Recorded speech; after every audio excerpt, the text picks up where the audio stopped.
good evening, afternoon, or morning, wherever or whenever you may be watching this. Um, Saturday night, so it's time for another Mad Ramblings show, which there will be plenty of Mad Ramblings. Before we get into it, by now you should know what to do. Like the video if you like it, subscribe to the channel if you feel you should do that. I'm not going to sit here and beg or anything, but it would be really great. I'm stuck on like 65 subscribers at the moment, and if by some strange quirk of fate I could get to 100 subscribers, that'd be awesome. That'd be like on my bucket list checked off. So yeah, feel free to go ahead and do that. I'd really appreciate it. Got quite a lot to get through tonight. Very little of it Arsenal, because we're in an international break.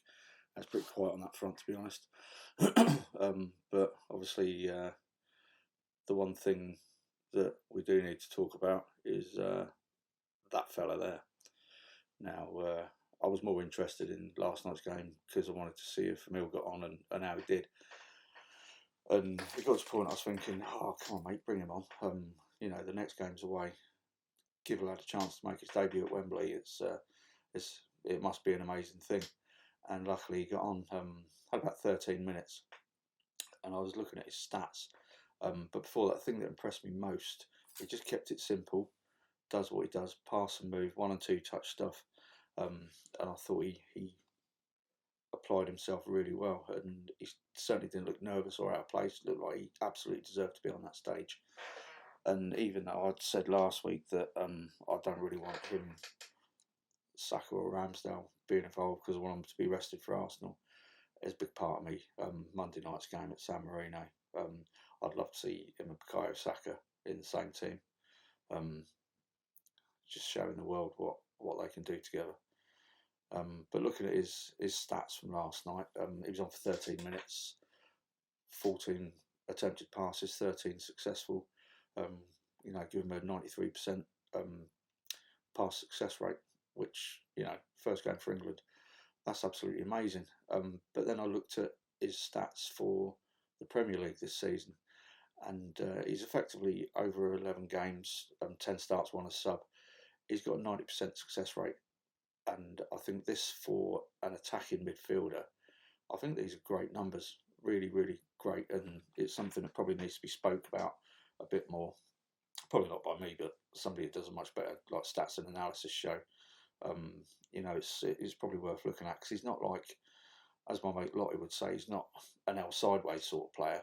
He gets always think about going forwards. And to have a 90% success rate over 11 appearances, I think it's just under 900 minutes he's played. That's phenomenal numbers. That's really good, and like, he's getting the end product now with the assists and the goals. He's outstripping everybody else playing in the same role.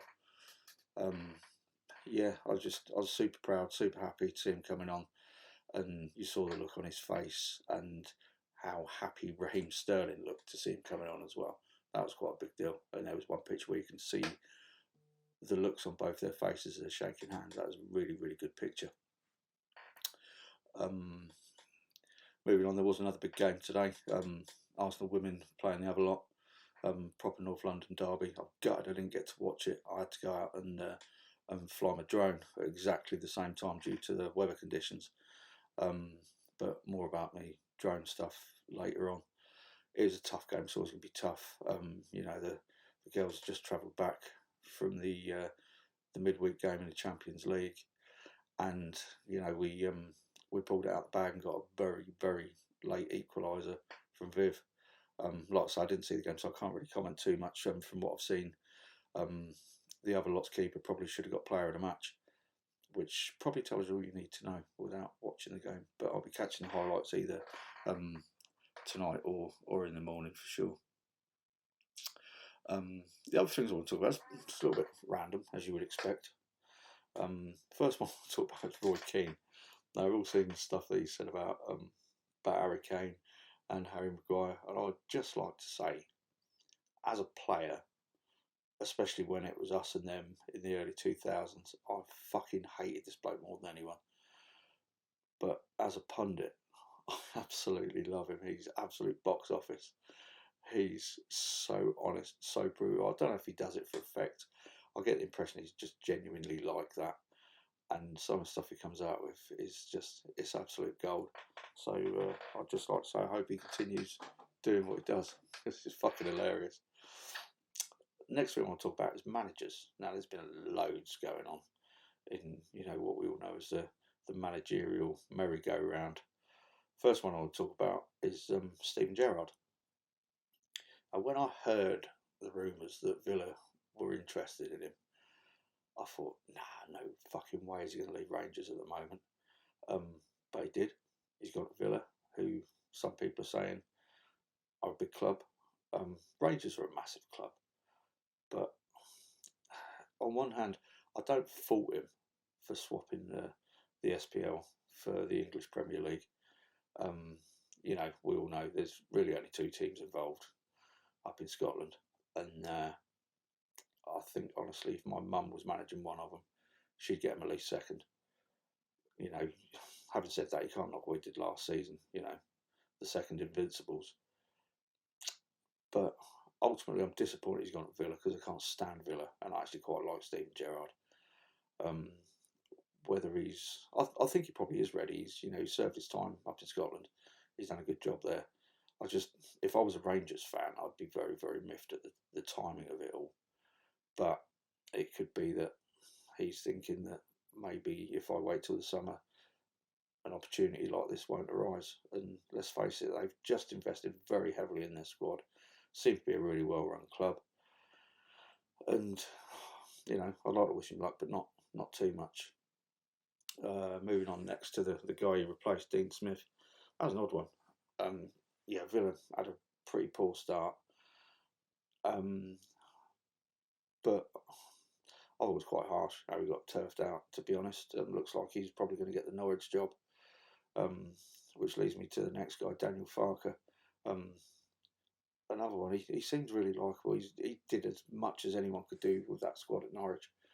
And it struck me as quite odd that they waited till they won their first game of the season before they turfed him out the door. Whether something happened, you know, behind the scenes that no one's aware of, probably never know.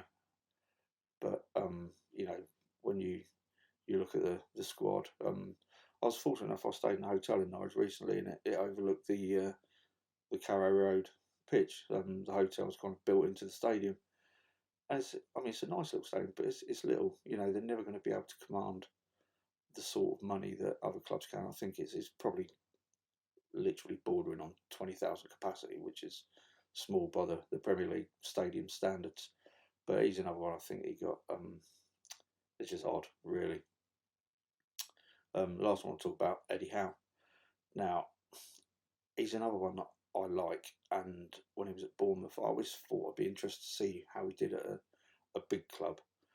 Now, Newcastle are not a successful team or a good team at the moment by any stretch of the imagination, but they're a massive club.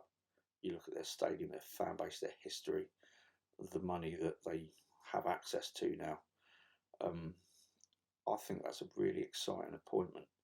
And when you look at what Eddie Howe did at Bournemouth, it's really a great advert for clubs showing loyalty, patience, and giving the managers time.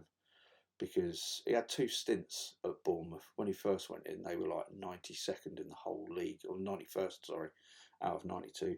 They had points deducted for going into administration, and he managed to escape relegation there.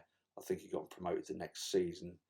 Then he went to Burnley, then he came back, and I think they were League One when he came back. I'm not entirely sure on that one. But you look at what he achieved. It was just over 450 games he was manager for. And when you think his first game, they were literally the second bottom club in all of English league football. And at the height at Bournemouth, he got them to 9th in the Premier League.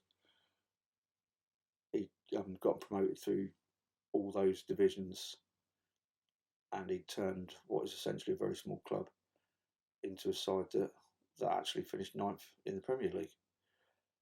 I think that's really quite an amazing achievement, and I'm interested to see how he does at Newcastle.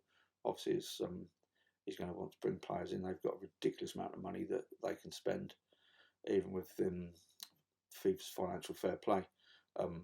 You know, they've got a lot of money that they can and are able to spend because of what they've spent recently.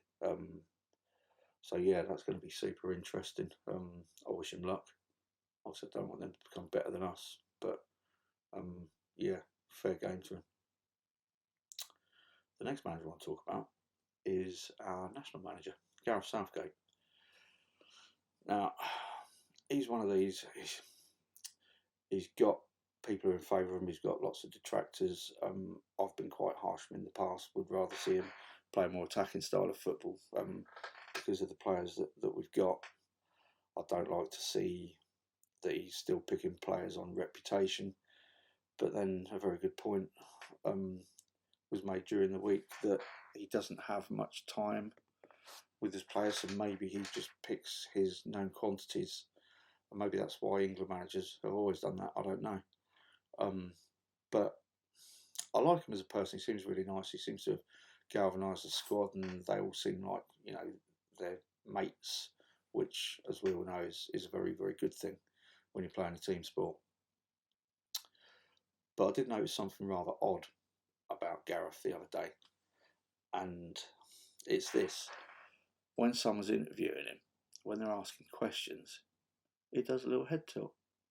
Now, I don't know if that's coaching, if it's some sort of body language coaching where it shows that you're paying attention, or maybe subconsciously helps you to pay attention. But I just thought it was really odd, and I'd noticed it last night when he's been interviewed after the game. So then I went and looked at some other old interviews to see if that was one off or if it's something that he does. And he does. He does it all the time. Probably. And I was thinking, I can see how this would happen in lots of scenarios. So I think it would play out a little something like this. Hold up, I've got burp again. No, it's gone. Right. So Gareth sat down. He's about to be interviewed, and the interviewer comes on, and they go, "Hi, Gareth. How are you today?" And he's like, "Well, yeah, obviously, I'm really good. I've been shopping with the missus, and she done really well. I'm really proud of her. She's galvanised herself, and she's worked hard, and she's done really well." Okay, so hi again, Gareth. What do you have for tea tonight?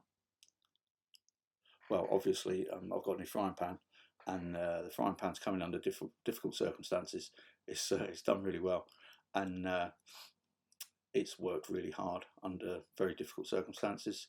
I'm very proud of it, and it's provided me with a really nice spaghetti bolognese this evening. Yeah, that's how I think that would go. His head tilt's it's a bit like how my dog looks at me when I'm eating a sandwich, to be honest. So maybe he does that. Maybe he just wants a sandwich. I don't know. Anyone's got any thoughts? Drop in the comments underneath. But he definitely does a head tilt. Watch him next time he's being interviewed. Not so much at a big press conference, but when it's like a one-on-one, he does it all the time. It's brilliant. Next person I want to turn the flashlight on is our very own Josh Kroenke. I've got a lot to say about him, but the beard, it's like anyone else seeing like a supervillain vibe off the beard. I am massively. I know people said it looks a little bit like Doctor Strange, but I'm thinking supervillain. Again, thoughts? Let us know what you reckon. Now, the last thing I want to talk about is, I mentioned it a little bit earlier, about drones. Now, anyone that I've bored with this before will know, but I'm a commercial drone operator as part of my job as a photographer. I do like aerial photography and videography of commercial real estate, and this is my drone. I've one I prepared earlier. That's mine. That's a DJI Phantom 4. I know DJI watch all my videos, so I just thought I'd drop you in there. Now, at the moment, I'm going through a lot of testing. We've had to change our certification. I did have a PFCA, which is permission to fly commercial operations, but that's all changed now, called GVC. I can't fucking remember what that stands for. I've just done a theory test. I'm in the middle of doing the pre-flight assessment paperwork, which is like fucking War and Peace, before I do my practical retest on Wednesday. Now, I'm not good at tests. I fucking hate tests, and I'm absolutely bricking it about this. So I was out earlier. You have to get a certain amount of hours in the last 3 months before you can sit the test. and with the weather being the way it is in this country recently, I haven't been able to fly it much. So it's a case of picking your times to get the flights in. But one thing I do want to say, we have to jump through a massive amount of hoops to get this certification. And a lot of that is down to, you remember when these idiots flew their fucking drones around the airports and stuff? It makes it difficult for people that want to make a living from this. Now, all I'm going to say, I'm not going to dig anyone out for this, but if you're thinking about buying or have recently bought a drone from, I don't know, Mankind or Amazon, obviously other providers are available, but if you want to get one from Amazon or Mankind, feel free to go ahead. And if Amazon or Mankind are watching this, gotcha. Say no more. The things you need to do, you need to do an online test, which gives you the basic knowledge of safety requirements. Like, well, this one has got a camera on it, so that kind of makes it a piece of surveillance equipment. And there are certain distances you're allowed to be from domestic dwellings, certain distances you're allowed to be from other people. These distances change whether you're taking off or in flight. These things you all need to be aware of, not like the fucking melt a couple of years ago when I was at Wales Next Sea Beach and he landed his fucking drone literally about a foot from one of my kids. It may have been naivety, it may have been ignorance, it may have been that he's just a fucking knob. But these things, like these things here, so like I say, I haven't got the battery at the moment, so I can't power it up, so I'm not taking any stupid chances. When that's spinning, you can't see it spinning, it's just like a fucking circle that goes around that fast. And that will literally, those fingers, gone. You've got to be really, really fucking careful with them. So, yeah, if you think of buying one, just be sensible and do the knowledge before you get one, because these do an awful lot of damage. That's about all I want to say, really. Yeah, I'm really tired, so I'm going to, well, edit this video and then I'm going to fuck off to bed.